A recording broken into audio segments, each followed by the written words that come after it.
गुरुदेव के बड़े भाई सत्येंद्रनाथ टैगोर जब आईसीएस में थे तो उनकी नियुक्ति गुजरात में अहमदाबाद में भी हुई थी।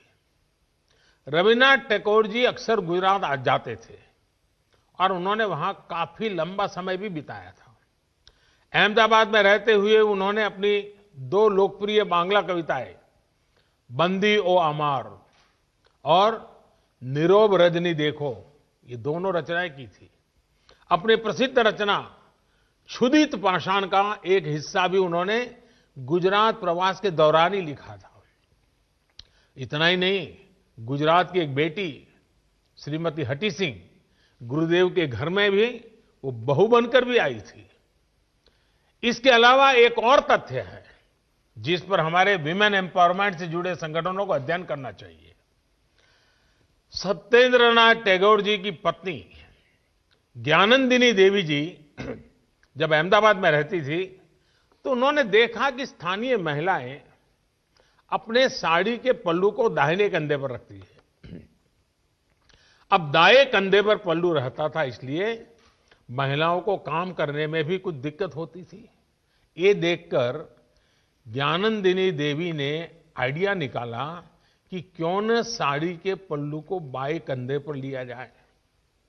अब मुझे ठीक तो नहीं पता, लेकिन कहते हैं कि बाएं कंधे पर साड़ी का पल्लू उन्हीं की देन है। एक दूसरे से सीखकर, एक दूसरे के साथ आनंद से रहते हुए, एक परिवार की तरह रहते हुए हम उन सपनों को साकार सकते हैं जो देश की महान विभूतियों ने देखे थे। यही संस्कार गुरुदेव ने भी विश्व भारती को दिए हैं। इन्हीं संस्कारों को हमें मिलकर निरंतर मजबूत करना है। साथियों, आप सब जहां भी जाएंगे, जिस भी फील्ड में जाएंगे, आपके परिश्रम से ही एक नए भारत का निर्माण होगा। मैं गुरुदेव की पंक्तियों से अपनी बात समाप्त करूंगा। गुरुदेव ने कहा था, ओरे गृहो बाशी खोल द्वार खोल, लागलो जे दोल स्थोले जोले मोबो तोले, लागलो जे दोल दार खोल। देश में नई संभावनाओं के द्वार आपका इंतजार कर रहे हैं।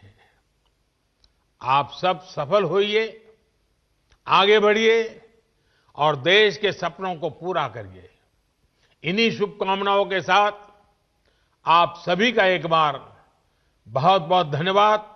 और ये शताब्दी वर्ष हमारी आगे की यात्रा के लिए एक मजबूत मील का पत्थर बने, हमें नई ऊंचाइयों पर ले जाएं और विश्व भारती जिन सपनों को लेकर के जन्मी थी, उन्हीं सपनों को साकार करते हुए विश्व कल्याण के मार्ग को प्रशस्त करने के लिए, भारत के कल्याण के मार्ग को मजबूत करते हुए आगे बढ़े। यही मेरी आप सबसे शुभकामनाएं।